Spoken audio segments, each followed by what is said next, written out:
If you sit in failure for too long, you will never come out of it.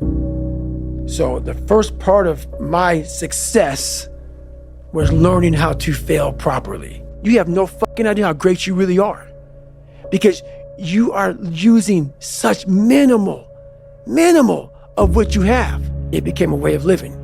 So how I do every day is how I do every day. It's a discipline, it's a regimen, it was a choice I made. And the choice I made was, what are you willing to sacrifice and what are you willing to give up to find every bit of who you are as a human being? And I was willing to give up everything to do that. But when you put that practice in, every day you lace them up, and I don't mean run, it's just a metaphor for life. When you lace them motherfuckers up every day, pretty soon you win. Pretty soon you'll win. If you have the courage and the heart and the dedication and the mindset about everybody can go fuck themselves. I know what I know. I've listened to myself enough to know I know what I know. None of you can hear what I'm hearing. And that's what people don't do enough of. They don't listen to their journey. They listen to everybody else's shit. Before you know it, I'm crazy. But if I'm so fucking crazy, why am I so successful? How'd that happen? The hack is gonna fucking suck. And that's what I realized. That's what I realized. Life, that's why I wanted to come on here today. I didn't want to come on here and talk about no fucking passion and purpose and how to get the fuck out of bed and how to hit a fucking alarm clock and all this catchphrase bullshit. Because that wasn't how I lived. That wasn't how I lived. I woke up like every human being does and goes, fuck man, I'm a fucking piece of shit today. How the hell is this gonna work out for me? And you fight that. You don't override it. There's no override button. It's the conversation in your fucking, like, in your head. So how do you do that? We don't have enough of these conversations about the real conversation that every human being is having. And they have no idea how to get out of it, but they do. It's that shit right there, man. You gotta build your will. I had to stop giving a fuck about people. That was the biggest thing. I had to stop caring what people thought about me. I realized that everybody's fucked up. That's the one thing I realized. I walked around and I put these people on a fucking pedestal. Everybody was better than me. So I can't tell you anything about me because you're gonna judge me and I'm gonna feel even worse than what I am. What I realized, once I calmed my mind down and sat back and looked at how jacked up this world is, once you realize that you are not alone, everybody that's talking to you about how jacked up you are, only thing they've done better than you is they've hidden their fucked up world better than you have. That's all they've done. So once I realized that, if you want to sit back and, like for instance, there's all these things that are on TV and we have all these news people judging people who fuck up in life. And yeah, they made big mistakes. But that person who is judging you on TV, I guarantee you that news person is saying, I'm glad that my shit didn't come out, but I'm gonna judge the hell out of you. I know that about people. So if you want to sit back and judge how jacked up I was and how messed up my life was, Merry Christmas, go for it. Have a good time. But I'm smiling at you right now, knowing you have a secret that you're not willing to share. It gives you a lot of power when you're able to go on a podcast this big and say, hey, tell me, I'll tell you anything you want to know, 'cause I no longer care. And that is a lot of power in that, to be able to put your life on a billboard for the whole world to see and say, judge it, man. Judge it. Like just me talking about it makes me feel good. And that's another thing about it. When you are willing to talk about how jacked up you are, the strength, that big rock that you carry, it just starts to come off you. It just starts to come off. That's why I do it so often. I'm like, hey man, I'll tell you anything you want to know. I'm tired of being afraid. I'm tired of not telling you shit. I'm tired of lying about how good I'm not. Life's about self-discipline. It is about self-discipline. We tend to do the things that are easy. And that is, it builds no mental toughness. It builds no mental hardening. It builds nothing. When you working out is where you can build that the fastest. Because it's a constant, it gives you instant feedback. Yeah, you may not lose the weight you want to real fast, but the discipline it takes, it transfers over to all aspects of your life. It's not, people, man, why are you always working out? Stop looking at it that way. This is the foundation of life. When you look in the mirror, every morning we all look in the mirror to get ready to go to work. to go anywhere, the first thing you see is your reflection. If you don't like what you see in the morning, you lost the war already. It's not about even liking what you see. It's about looking in the mirror and you may start, man, I feel different. That reflection is not everything. It's a feeling you're supposed to get. So you have to, in life, once you leave your house, the war begins. In your house, you have some control. And that reflection in that mirror, you have to control that reflection in the mirror. That's how you start your day. If you leave your house feeling like, okay, I can fight. I've established the mentality to fight. And all that comes from working out. It's not just from, you can't find that in the office. There's a lot of them out there. But most of them are that way for one big reason. They can't see themselves doing it. They can't see themselves doing it. It's one big reason. The other reason is, a lot of it is jealousy. When you set these humongous fucking goals and they see that you're getting at it, let's say, for instance, we have a family. Let's say we're all a big family here. All three of us, all four of us are a big family. And every fucking morning I'm getting up training for a 200-mile run. And you see me get up at 4 o'clock in the morning and all you fuckers are sleeping. And by the time I get done running my 30, I come home just getting up. How are you gonna feel about yourself? A lot of times when you're an overachiever and you have people, that's what I talk about, the mediocrity thing. A lot of our family members, a lot of our friends, they're mediocre. There's always those couple of guys who are uncommon, who want to be better. But you make that mediocre motherfucker feel like shit. Whether it's your mom, your dad, whoever. You make him feel horrible. I've been there. I'm speaking from experience. You get somebody around you, man, who's trying to be better and you don't have the drive that they have, it's a constant reminder of how fucked up you are. You have to know that that's what it is. Anybody in your course not saying, man, get after it, brother, I'm so proud of you. They have a problem with themselves because all you're trying to do is achieve more. If that's a problem for somebody, you have to look at them and say, man, you really have a problem with yourself, huh? It's much deeper than what you think. Right. It lies deep in your soul. How I was able to fix myself was I saw how ugly I was towards other people who were great. I was able to look back and say, man, you don't hate that motherfucker for any reason because he's great. And you're lazy. You're lazy. He makes you feel like shit every single day. That's where it comes from. You have to know where shit comes from to be able to solve it. Make up your own mission statement. What do you want to be in life? And once you do that, now you can work with somebody to get better. You can work with yourself to get better. But until you know what you want to stand for, you will always just be sitting down. You'll never stand for anything. But guess what happens? That alarm clock goes off at 4 a.m. to train. I don't want to be a SEAL today. Or I don't want to be whatever today. I'll start tomorrow. And that's the usual pattern of people's lives. That's why I talk about clearing out the mind. Until you really want to do something, you're always going to be a talker. You always going to run your fucking mouth. So if you wake up in the morning and you don't want to do something, you don't care enough about yourself. And that's what you need to really research is, man, why am I not doing this for myself? Because that is the number one purpose in life, is to better oneself. There's a lot of cookie cutter shit out here in this world. Oh, discipline, wake up early, take a cold shower, fuck this, fuck that, whatever. It's all fucking bull. It's not.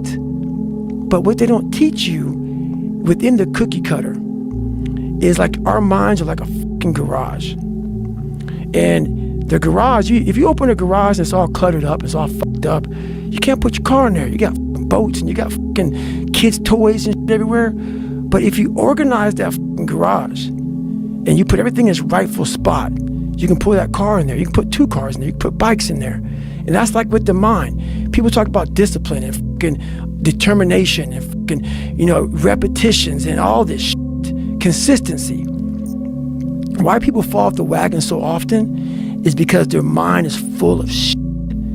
There's no room in that mind for discipline. There's no room for consistency. They may do it once or twice, but then the mind takes over and that cluttered fucking garage comes in, and then it's like a circuit breaker, man. The circuit breaker just overloads and it fucking sparks. And our minds, that's our mind, man. It's like a fucking circuit breaker that has so much shit in it, you keep on loading it, you can't put any more into it. So I talk about it in there, man, so much about clearing space in your fucking mind so then you have room for all those discipline, waking up early, taking those, because they do mean something. But we don't get to that fucking dark matter that is keeping you from clearing out that mental garage. You're looking at the fuck, I gotta take care of the kids schedule's all fucked up, my husband, my wife, you know, I'm going by McDonald's to get this, and I'm rushing my schedule. Everything's just I wish I was doing this, but I'm doing that. That's it. And that and this, and I want a raise, but I can't get one. That's it. My boss is an asshole. Where's greatness in that, man? Yeah. You can't fit discipline into that.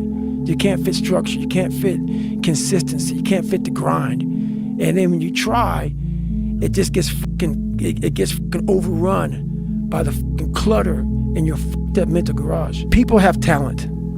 People have a lot of talent. And this is going beyond your talent. So when there's no more talent, what happens to you? Most people quit. People only go to their talent level. And once their talent level is gone, it becomes a mental game. That whole mental game sets in then. And most people can only perform to their talent. And they realize, man, why am I always messing up right here? Why is this like my big hurdle? It's because you're performing to your talent. And then after that, your mind has nothing for you. Nothing for you. I see fighters, I see runners, I see people who they're great, but they get to the edge of their talent. It's like, fuck, man, what's up? Because you're now at the point now where your talent ain't gonna do shit for you, my friend. Now it's the mental game. And that's where people get lost in life, get lost in that next level. And that next level is found for me in the things that I do. I'm just misunderstood. Most people are missing something because they don't know who they are. They never examine themselves. They've never done this experiment on themselves. The lab rat, we're all lab rats, but you're also the scientist. You create your own self. Most people are missing something because there's so much trapped in there. I don't even want to say potential. I think that's a word used out too much too. There's so much in you that God or wherever the hell you believe in, or if you're an atheist, in you that you have not unlocked, that you walk around with this gorgeous wife or great husband and all this money. You're like, God, I feel like I'm missing something. Yeah, because it's about 75% of you is still fucking in there. Still chained up because you just didn't want to find your willpower. Didn't want to find your soul, your will, your heart, your determination, your guts, your courage. And what that looks like, it looks scary. Like your little scary lab I went in. Scary. To wake up every day and say, I'm stupid, but I want to figure out a way to be smarter. Versus saying, man, I just can't do that. So you limit this box. So your box becomes so small of things you can do. My box wasn't even a box.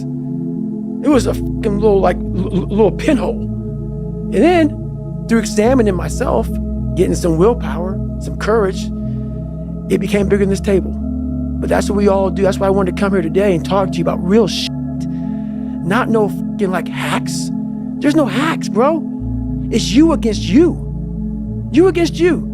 And if you misunderstand that, you have a real problem. Why most people don't want to do that and build that willpower is because it is scary.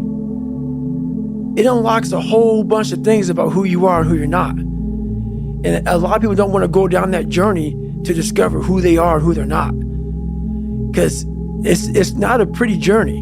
I mean, I've gone down it. It's not like I went down it once. I go down it all the time. And when you unlock that, and you can't just turn it off. Like people say, hey, well, how come you haven't retired yet? I built all this willpower. Do you think it's gonna let me just retire because my knees hurt? It's telling me every morning, I wake up like, man, my knees hurt, my legs hurt, my body hurts, but you can still run. So why aren't you running? If you can still run, there'll be a time when you can't lace them up anymore, but you can still run. So I still run. When the time comes I can't run, the body will say, you just can't run. But if I can still do something, that willpower that I have created, it makes me do it every fucking day. And that's what they don't get. What builds a human being is you start with the small building blocks. And before you know it, man, you become something that it doesn't even make sense to most people because it's just who you are now. That's why I can still run at 50 at 49 with broke down knees and broke down body, because my body knows you still can. Therefore, I do. Second you stop, the willpower is gone. You know why people connect with my book so well? For some reason, God put me in almost every up situation on the planet Earth. So when I talk to people, it's not sugar-coated, because I'm not saying it from I was 175 pounds my whole life. I don't say much to those people. Maybe you're a piece of shit. Maybe you want to be nobody. Maybe you're happy exactly where you are in life, because obviously you are. Maybe you don't have the determination to be somebody better than who you are. And if you want to live with that, I'll support you in that. If you're good with being who you are, that every day you wake up and every day you smell like shit because you can't wash your body well, and your skin's messed up because your health's so bad, and you can't put your clothes on right, you need help with that. You need help, like when I was doing, I need help wiping my ass. That makes you feel good? Nothing I can say to you. If every day you wake up with this, see, people are haunted, but they obviously like horror films because they keep watching the same fucking movie. I don't like horror films. A lot of people like horror films. So I don't say much to them. I say exactly what I said to you, right there, because I was once you. I didn't like horror films, so I changed it. Some people are just, they become, like you said, it gets real small when you're lazy and you're fat. Their will is so small that they don't have any, and you can't give it to them. There has to be something. This is what I'm talking about now, because this isn't a hack. This has to be in you. Something in you has to wake up. And usually the only person that can wake it up is you. Sometimes you can read a David Goggins book, because I was all this shit and then a lot more up. But if you don't have a little flame, just barely, you're done. I can't light it for you.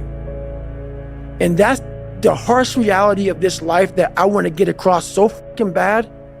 You can watch me, you can watch you can watch Rogan and Cameron Haynes, all these motherfuckers. You can go to Tony Robinson's fucking bullshit, all this shit. You do all this shit. If you could keep going back and keep spending money and spending money and spending money with no results, you can wonder, wow, maybe let me go try out David Goggins. He ain't gonna fucking help you. You have to examine the insides of yourself. And what do you really want out of life? Your friend and a lot of people out here just don't fucking want it. So guess what? Have fun with your life. Go from 3 to 350 to 400 to 450 to 500, because you don't want it. And that's the harsh reality. I can't give you shit. You can't give shit. I can give you ideas. At the end of the day, when I was losing the weight, I had to miserably wake up every morning in the cold, because it was Indiana, November when it started. I was miserable. This is your new life. Take it or leave it. There's no happiness about it. There's no peace behind it. It sucks. It just fucking sucks. And that's the one thing, if I could teach anybody anything, it just fucking sucks. And it's gonna continue to suck. And then one day you'll get to a special part in your life that it might get a little bit better. But to lose the weight you have to lose, my friend, sorry, it's gonna suck every fucking day. Because then when you're 300 pounds, you're gonna go out to lose weight, you could probably get injured. So then you gotta work on the injury, and then you get even more depressed. This is what I went through. And then you're hungry because now you're depressed. It's just a vicious cycle.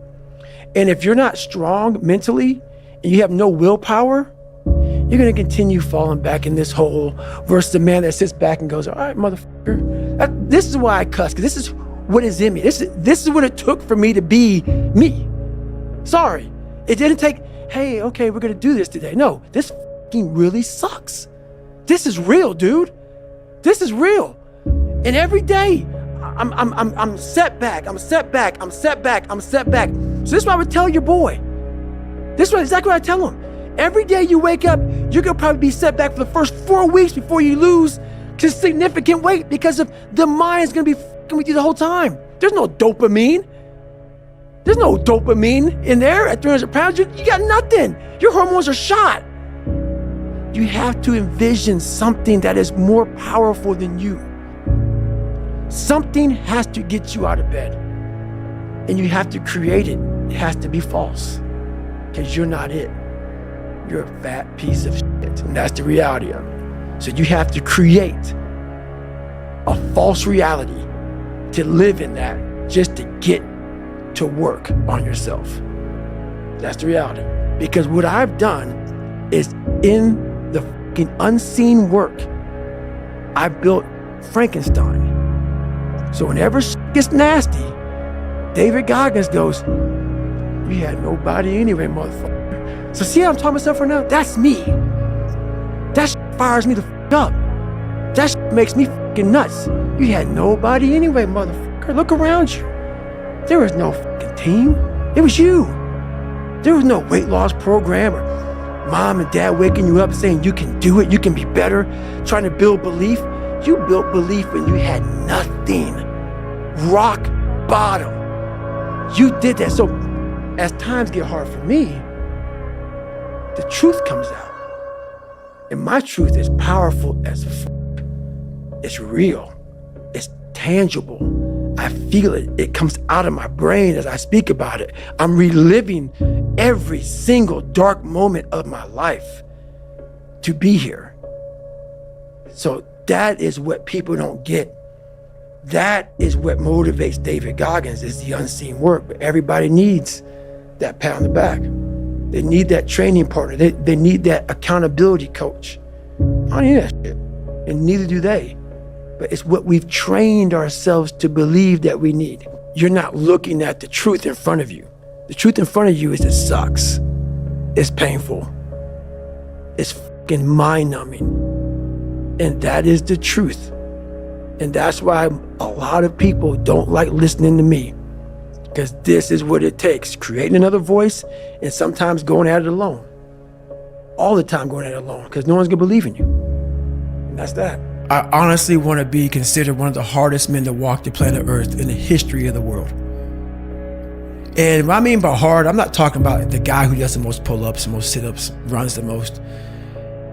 Just a person who's able to overcome any adversity in front of him, to figure out a way. Hardness isn't about all this physical shit, man. Yeah, it helped me get to where I'm at. But all I was doing in the whole process, the process wasn't to be ripped. It wasn't to walk around with my shirt off. That wasn't it. I knew through the physical challenges, through the physical suffering, my mind was getting stronger. I was literally doing that for a reason. I had a weak mind. All the rest just happened to come with it. I was trying to strengthen the mind to handle all the judgment that's passed on me, perceived and not. Sometimes you make it up in your own head. You know, I just want to be able to handle all of that. Everything. Physical, mental. I want to be perceived as that.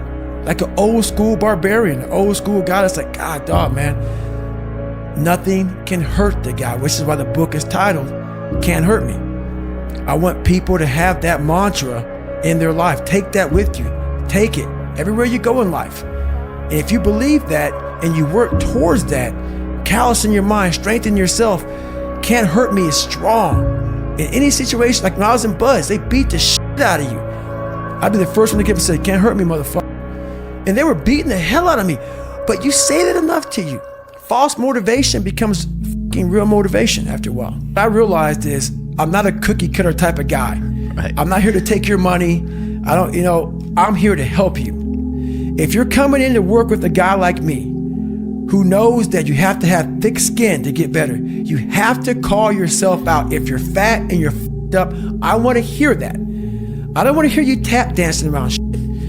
So I don't take on many clients because when you work with me, we're gonna get to the root of the fucking problem. And a lot of people don't wanna go there. They don't wanna talk about their childhood. They don't wanna talk about their past. They wanna get to the root of the problem, and then they go, why am I not getting better? Because there's a lot of shit in there you haven't dealt with, brother. You know, people go to the gym, like for instance, going through any kind of special operations school. These people go to the gym, they get big, they get jacked, they can run fast, all that shit. But the only thing they're doing is they're coding over the mind. All you're doing is building a bigger, stronger quitter. Your mind hasn't gotten any stronger because you haven't gone back in there and dealt with shit. So the second adversity comes, like, my God, I'm so fucking fit. What's wrong? Your mind is still soft. So I work on the mind. It's hard for me to respect people who are able to come into that world and leave. Sure. This is a fucking lifestyle, man. Like, and people wonder, why am I not achieving more?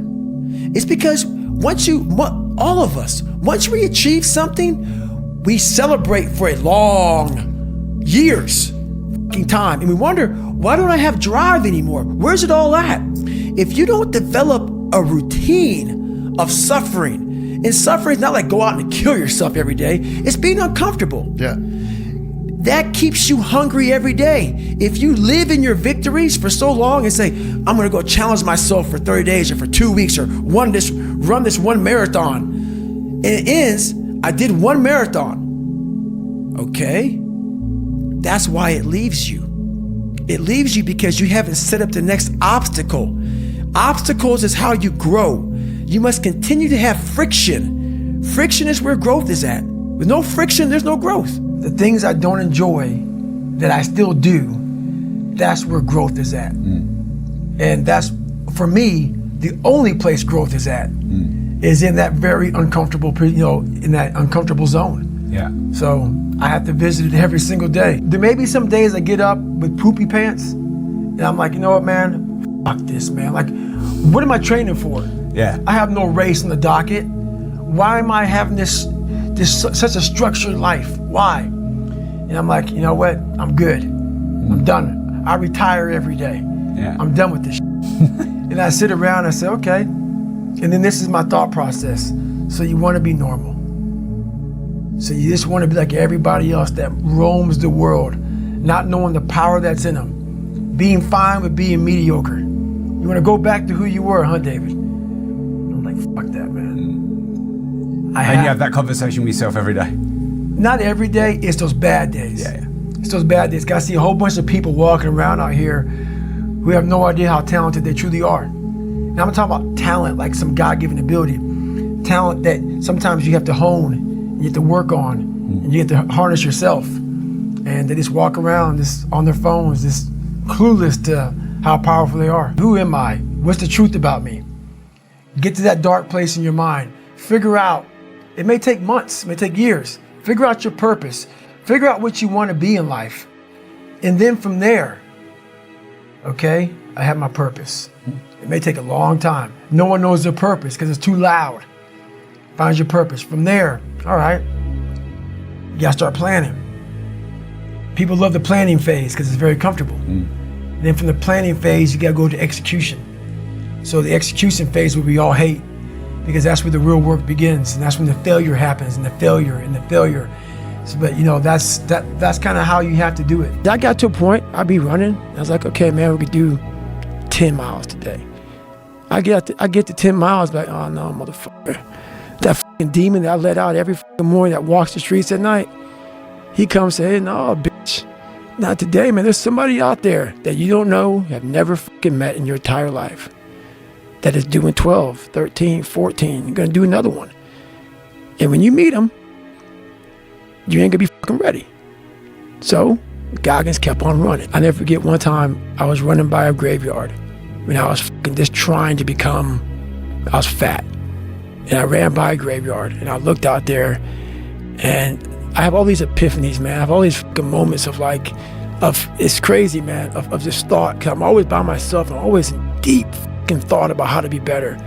And I look out there, I'm like, man, I wonder how many of you motherfuckers in there fucking just are so upset with how you lived your life and fucking just regret how you lived it. And I'm running a 300-pound man thinking, man, don't fucking die like this, bro. Don't die like this. So people wonder where this comes from me. It comes from such deep thought of trying to see what this is all about. What is this life all about? What am I all about? Why am I here? You know, I had to find purpose. And my suffering, it had a purpose. It had a fucking purpose. I see these older guys who are still fucking grinding hard. People ask about father time. Yeah. Father time doesn't get you, man.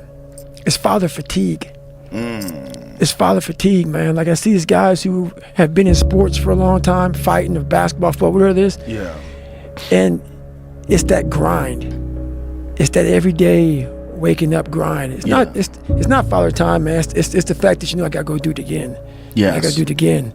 So a lot of these guys are fighting father fatigue, and they're doing a good job of doing it. So my first conversation when I was absolutely nobody, and that's one thing you have to say.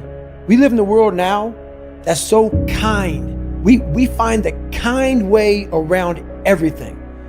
Like, if you don't look good, I have to find a kind way of saying, I don't like your shirt. Right. That's not the approach. If that's the approach you're looking for, that book is not for you.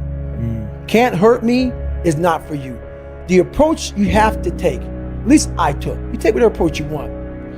The conversation had to be a real, honest conversation. In the accountability mirror, guess what? I was fat.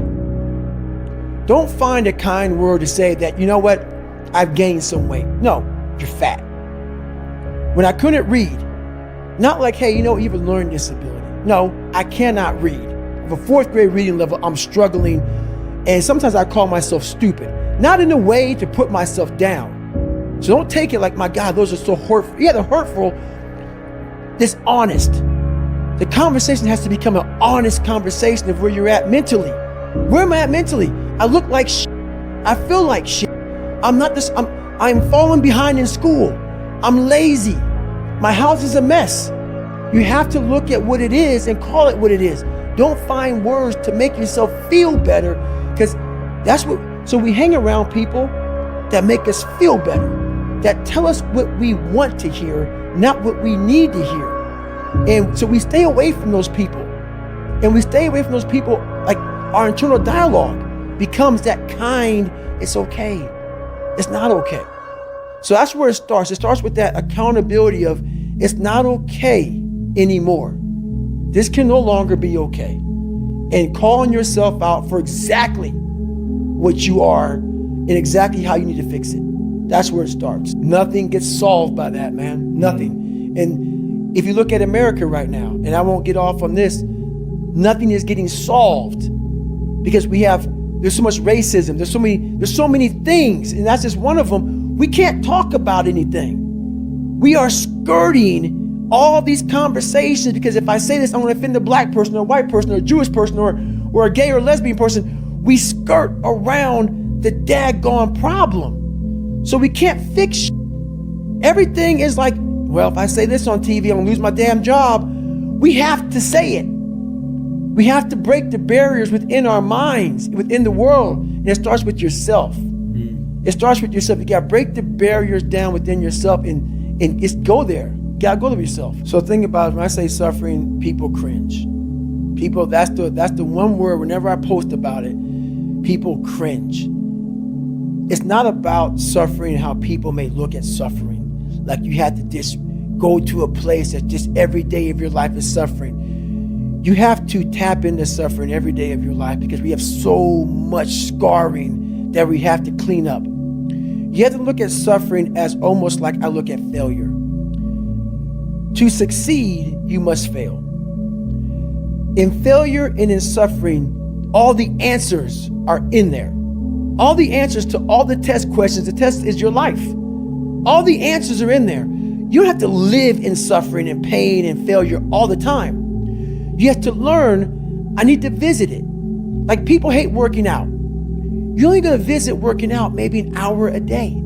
23 other hours of the day, you're not in it. But how you become in shape is you must visit suffering, visit working out 1 hour a day. Visit suffering 1 hour a day. Visit your past failures 1 hour a day. The relationship with it is the answers are in there.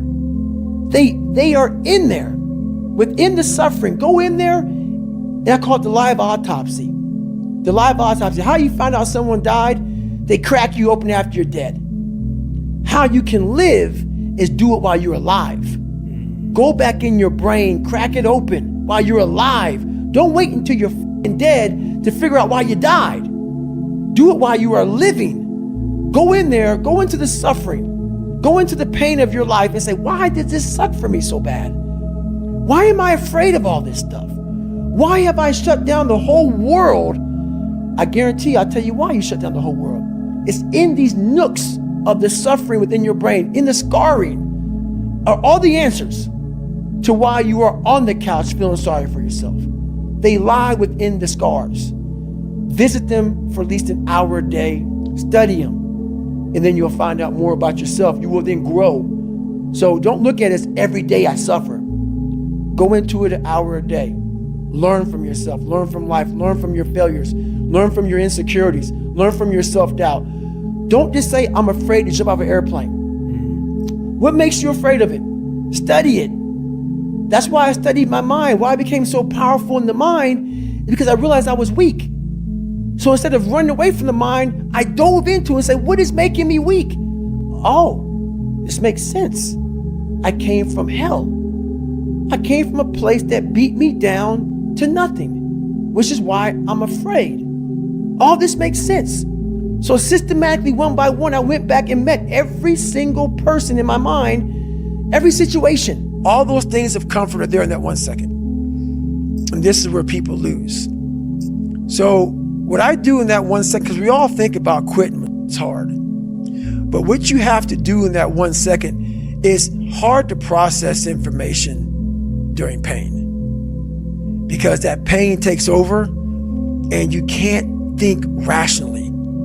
You're thinking about fight or flight, save yourself. That's not a rational thought. It's not a thought that's going to get you through hard times. Most people fail that 1 second. So what happens, what I do in that 1 second, and there's a bigger process to all this, but in that 1 second, I physically stayed in that water. Because if I get out of the water, I quit. So I physically stay in the water, but mentally, I'm on the fucking beach with the fucking instructors. And the instructors, it's cold outside, so they got these parkas on. They got their cup of fucking Joe, and they're warm because they've already been through it.